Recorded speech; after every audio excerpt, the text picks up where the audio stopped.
Hello everyone, welcome to my channel goodness pharmacy. तो आज का जो टॉपिक है वो है आर्टिमिसिन।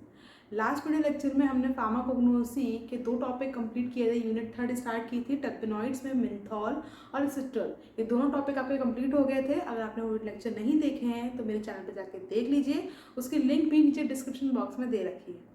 ठीक है, उसके बाद टर्पेनॉइड्स का लास्ट टॉपिक आता है, वो आता है हमारा आर्टिमिसिन। तो आर्टिमिसिन की बात करें तो आर्टिमिसिन केमिकली अगर हम देखें तो उसका जो स्ट्रक्चर है वो कुछ इस तरीके से होता है, केमिकल स्ट्रक्चर, और ये सेस्क्विटर्पेनॉइड होता है। मैंने फर्स्ट लेक्चर में ये डिस्क्राइब भी किया है कि सेस्क्विटर्पेनॉइड्स क्या होते हैं, जिसमें मैंने टर्पेनॉइड्स का बेसिक इंट्रोडक्शन दिया था कि टर्पेनॉइड्स कितने टाइप के होते हैं। इससे पहले हमने फाइटोकॉन्स्टिट्यूएंट पढ़े थे, मेंथॉल और सिट्रॉल। ये हमारे क्या होते हैं, मोनोटर्पेनॉइड्स होते हैं। लेकिन आर्टिमिसिन जो होता है वो सेस्क्विटर्पेनॉइड्स में आता है। इसमें 3 आइसोप्रीन की यूनिट मिलती है। ठीक है, तो ये इसका केमिकल स्ट्रक्चर है आर्टिमिसिन का। अगर इसके बायोलॉजिकल सोर्स की बात करें तो आर्टिमिसिन हमें किससे मिलता है। ठीक है, तो इसका जो प्लांट है, जो बोटेनिकल नेम है वो है आर्टिमीसिया सिन्ना। आर्टिमीसिया सिन्ना की फ्लावरिंग हेड्स, इसके पास जिसका उसका प्लांट देखेंगे तो उस पर फ्लावर्स होते हैं। ठीक है, लॉट्स ऑफ फ्लावर्स आते हैं इस पर, तो उसके फ्लावरिंग एरियल पार्ट्स जो होते हैं, फ्लावरिंग फ्लावर्स जो होते हैं, ठीक है, वहाँ से इसको एक्सट्रैक्ट किया जाता है आर्टिमिसिन को। ठीक है, इसकी फैमिली रहती है हमारी एस्ट्रेसी, इसकी फैमिली है, और आर्टिमीसिया सिन्ना से ये मिलता है। ठीक है, जनरली क्या है, आर्टिमिसिन का आपने नाम सुना होगा तो ये एंटी मलेरियल ड्रग है। ठीक है, most common anti malarial drug वो है, वो सिंकोना है। ठीक है, लेकिन कुछ सिंकोना से रेजिस्टेंट हो जाते हैं, या फिर कुछ जो प्लाज्मोडियम की जो स्पीशीज होती है उससे रेजिस्टेंट हो जाते हैं, तो हमारा आर्टिमिसिन जो है वो काम करता है। ठीक है, तो ये था हमारा बायोलॉजिकल सोर्स की हमारा आर्टिमिसिन किससे मिलता है। नेक्स्ट हम बात करते हैं इसके आइसोलेशन की। इसमें मैंने बताया भी है कि इसमें हमें क्या स्टडी करना होता है, इसका आइसोलेशन, आइडेंटिफिकेशन एंड एनालिसिस। तो ये तो आपका इंट्रोडक्शन था। इसके बाद हम बात करते हैं आइसोलेशन की। तो इसका जो आइसोलेशन है वो कुछ इस तरीके से है, आप इसका स्क्रीनशॉट लेके इसके अपने कॉपी पर नोट डाउन भी कर सकते हैं। ठीक है, चलिए समझते हैं इसको हम कैसे आइसोलेट करेंगे, प्लांट से कैसे आर्टिमिसिन को सेपरेट किया जा सकता है। ठीक है, सबसे पहले हम बात करते हैं इसकी लीव्स की। हमने यहाँ पे कोई इसकी लीव्स लिया है या फिर उसका एरियल पार्ट लिया है। ठीक है, तो हमने यहाँ पे लीव्स ली, लीव्स को एयर ड्राइड किया है, सन ड्राई किया, सिंपल उसको हमने क्या करा, ड्राई कर लिया। ठीक है, ड्राई करने के बाद उसमें एयर ड्राइड पाउडर, तो लीव्स का क्या बना लिया हमने, पाउडर बना लिया। ठीक है, तो लीव्स हमें मिल गई पाउडर फॉर्म में, तो ये तो हमारी क्या होगी, क्रूड ड्रग। देन उसके बाद हम क्या करेंगे, यहाँ पे मैसरेशन करेंगे। ठीक है, तो मैसरेशन हम करेंगे, तो मैसरेशन में जनरली मैसरेशन में क्या होता है कि हमने सॉल्वेंट लिया, सॉल्वेंट में ड्रग को डाला और फिर उसको रख दिया फॉर 72 आवर्स के लिए। ठीक है, लेकिन यहाँ पर जो मैसरेशन है वो इंस्टेंट है, मतलब ज़्यादा टाइम नहीं लेने वाला। तो इसमें जो सॉल्वेंट यूज़ किया है वो हमारा है, सॉल्वेंट यहाँ पे है मिथेनॉल हमारा सॉल्वेंट है और पाउडर है। ठीक है, हमने पाउडर लिया, मिथेनॉल लिया, उसको सिंपल एक कॉनिकल फ्लास्क में, ठीक है, दोनों को मिक्स करेंगे। कॉनिकल फ्लास्क में पाउडर भी लेंगे और मिथेनॉल भी लेंगे, और फिर उसको मैग्नेटिक स्टीयर पर रख देंगे। किस पर रख देंगे, मैग्नेटिक स्टीयर पर। मैग्नेटिक स्टीयर पर क्यों रखेंगे, क्योंकि वो क्या करता है, उसमें स्टीयरिंग होती है, मिक्सिंग अच्छे से हो जाती है। तो मैग्नेटिक स्टीयर पर उसे हीट करेंगे, हीटिंग भी होती है, स्ट्रेन भी होती है, और उसका जो रहेगा रोटेशंस रहेंगे वो 700 आरपीएम रहेंगे फॉर 1 आवर के लिए, 1 घंटे के लिए उसे। तो ये मैसरेशन जो है 1 आवर में जल्दी खत्म हो जाएगा। तो 1 आवर में हमने 700 आरपीएम पर उसको मिक्सिंग किया अच्छे से,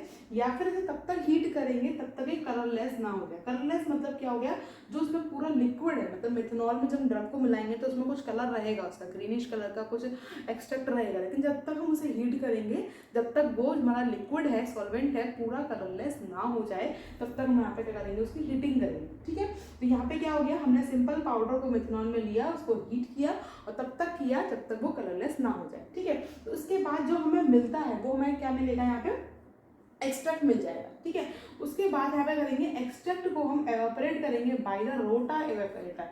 रोटा एवापोरेटर एक टाइप का ऐसा इंस्ट्रूमेंट है जिससे हम क्या करते हैं, हीट करते हैं। ठीक है, हाई टेम्परेचर की जरूरत नहीं होती। ठीक है, यहाँ पे कहते हैं हम 40 डिग्री सेल्सियस पे उसको हीट करेंगे।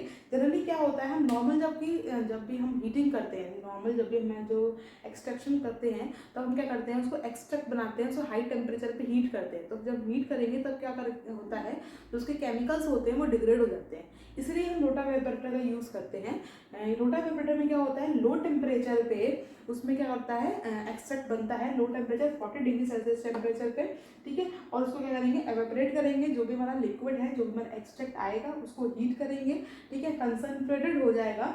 जब तक हम उसे रिड्यूस करेंगे तब तक उसका 100 ml वॉल्यूम जो है वो रिड्यूस ना हो जाए, ठीक है। सिंपल हमने क्या करा, एक्सट्रैक्ट निकाला, यहाँ पे मेथनॉलिक एक्सट्रैक्ट में मिला, फिर उसे रोटावेपरेटर पे हीट करेंगे 40 डिग्री सेल्सियस टेम्परेचर पे।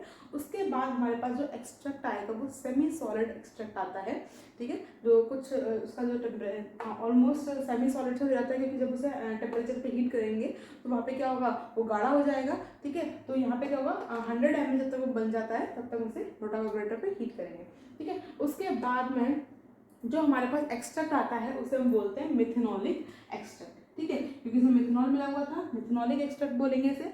अब हम क्या करेंगे, मिथेनॉलिक एक्सट्रैक्ट को हेक्सेन के साथ में मिक्स करेंगे इन द सेपरेटिंग फनल में, इसे हम बोलेंगे पार्टीशन। पार्टीशन मतलब क्या होता है, सेपरेशन करना, ठीक है। तो हमने सिंपल क्या किया, मेथनॉलिक एक्सट्रैक्ट लिया, मेथनॉलिक एक्सट्रैक्ट में हमने 50 ml हेक्सेन मिला लिया, ठीक है। और इसे जब तक हम इसे मिक्स करेंगे हेक्सेन और मेथनॉलिक एक्सट्रैक्ट को, जब तक ये पूरी जो सॉल्यूशन है वो कलरलेस ना हो जाए, ठीक है। तो यही एक सेपरेटिंग फनल है, यहाँ पे क्या होगा, सेपरेशन होगा। तो यहाँ पर रेशियो देख लो, हेक्सेन हमारा 50 ml था, मेथनॉल हमारा 100 ml था, 1/2 का रेशियो हो गया। तो सिंपल उसे हमने सेपरेटिंग फनल में दोनों को, मेथनॉलिक एक्सट्रैक्ट लिया, हेक्सेन लिया, दोनों को मिक्स करेंगे, जब तक मिक्स करेंगे इसे तो प्रॉपर कलरलेस ना हो जाए, क्योंकि मेथनॉलिक एक्सट्रैक्ट भी कलरलेस ही है, हेक्सेन भी कलरलेस होता है, लेकिन हमसे अच्छे से मिक्स करेंगे, ठीक है, जब तक पूरा सोल्यूशन कलरलेस ना हो जाए, ठीक है। ये हो गया कलरलेस। उसके बाद में सेपरेटिंग फनल की हेल्प से हम दोनों को अलग अलग सेपरेट कर लेंगे, मेथनॉलिक एक्सट्रैक्ट को अलग ले लेंगे और हेक्सेन को अलग ले लेंगे, ठीक है। वही के यहाँ पे सेपरेटिंग फनल की हेल्प से उसको यूज़ करेंगे। देन हमने हेक्सेन जो सोल्यूशन हेक्सेन आया उसको हम डिस्कार्ड कर देंगे, हम यूज़ करेंगे अपने मेथनॉलिक एक्सट्रैक्ट को। तो हमने क्या करा, मेथनॉलिक एक्सट्रैक्ट में 10 ml डिस्टिल्ड वाटर ऐड किया, ठीक है। मेथनॉलिक एक्सट्रैक्ट में 10 ml डिस्टिल्ड वाटर ऐड करेंगे।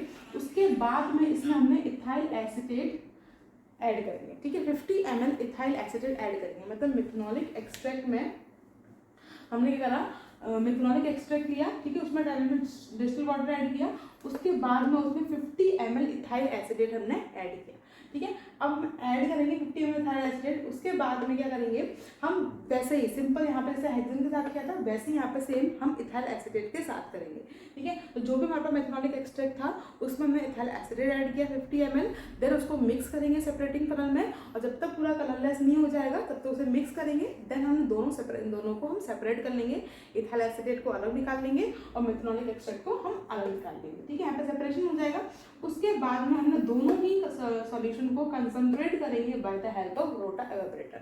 वही सेम चीज़ है कि रोटा एवेपोरेटर की हेल्प से हमने दोनों का करा कंसंट्रेट करेंगे। देन हम जो यूज़ करेंगे वो करेंगे इथाइल एसीटेट एक्सट्रैक्ट, ठीक है। तो जो इथाइल एसीटेट एक्सट्रैक्ट होगा उसमें क्या होगा, हमारा आर्टिमिसिन होगा, ठीक है। तो इथाइल एसीटेट एक्सट्रैक्ट में जो हम कंसंट्रेट करेंगे, तो इथाइल एसीटेट एक्सट्रैक्ट के को कंसंट्रेटेड होने के बाद में जो हमें मिलेगा वो हमें क्या मिलेगा, हमारा आर्टिमिसिन, ठीक है। तो ये हमारा क्या हो गया, कंप्लीट हो गया हमारा आइसोलेशन। तो ये कुछ इस तरह से प्रोसीजर है, आप इसका स्क्रीनशॉट लेकर इसको अपनी कॉपी पे नोट भी कर सकते हैं, ठीक है। समझ में आया होगा, सिंपल कुछ नहीं है। इसमें हमने ड्रग लिया, ड्रग को मिथेनॉल में डाला, उसको हीट किया, उसका एक्सट्रैक्ट किया, उसको कंसंट्रेट करने के लिए रोटावेपरेटर यूज़ किया, देन उसके बाद इसमें हेक्सेन ऐड किया, हेक्सेन ऐड करने के बाद उसमें सेपरेशन किया, फिर उसमें इथाइल एसीटेट ऐड किया, फिर उसमें सेपरेशन किया।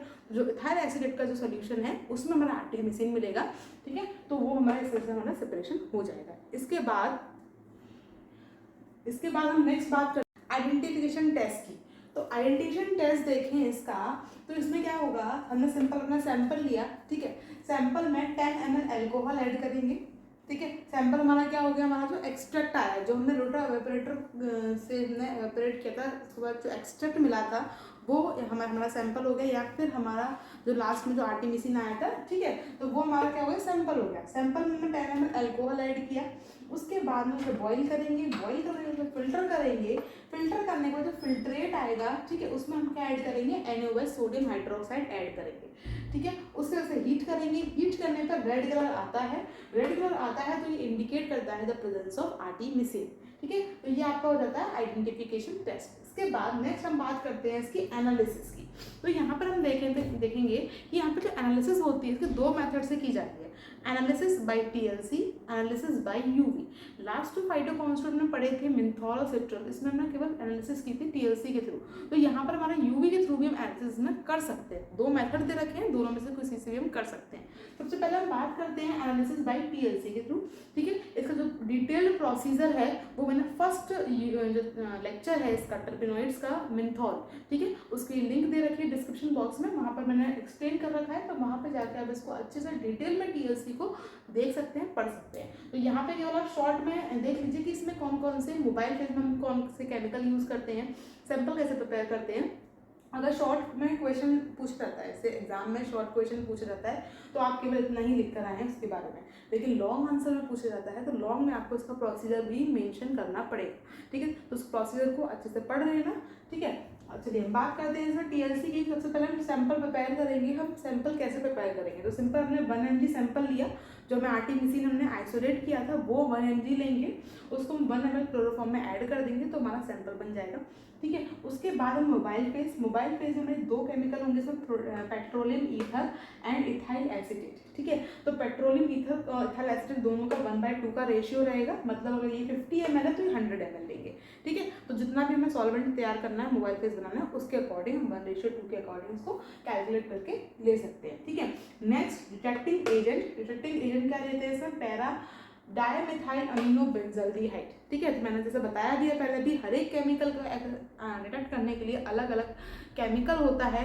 ठीक है, जैसे हमारा मिंथॉल के लिए अलग था, सिट्रल के लिए अलग था, तो इसके लिए भी हमारा बेंजल्डिहाइड है। एक बात और कि डिटेक्टिंग एजेंट हमने स्प्रे कर लिया उसके ऊपर, प्लेट के ऊपर, देन उसके बाद प्लेट को हम 80 डिग्री सेल्सियस पर रखते हैं हीट करने के लिए अवन में फॉर 10 to 15 मिनट्स। उसके बाद हमें कलर उसमें विजुलाइज होता है, दिखता है कि हमारे जो स्पॉट्स हैं वो कहाँ पर आए हैं। ठीक है, उसके बाद में उस स्पॉट का मेज़र करके उसकी आरएफ वैल्यू को हम कैलकुलेट करते हैं और उसकी आरएफ वैल्यू हम स्टैंडर्ड से भी कंपेयर करते हैं। ठीक है, तो ये हमारा मेथड था टीएलसी के थ्रू। क्लियर है। नेक्स्ट आता है हमारा मेथड, सेकंड मेथड होता है एनालिसिस बाय यूवी। हम यूवी स्पेक्ट्रोफोटोमीटर को यूज़ करके भी इसको एनालिसिस कर सकते हैं।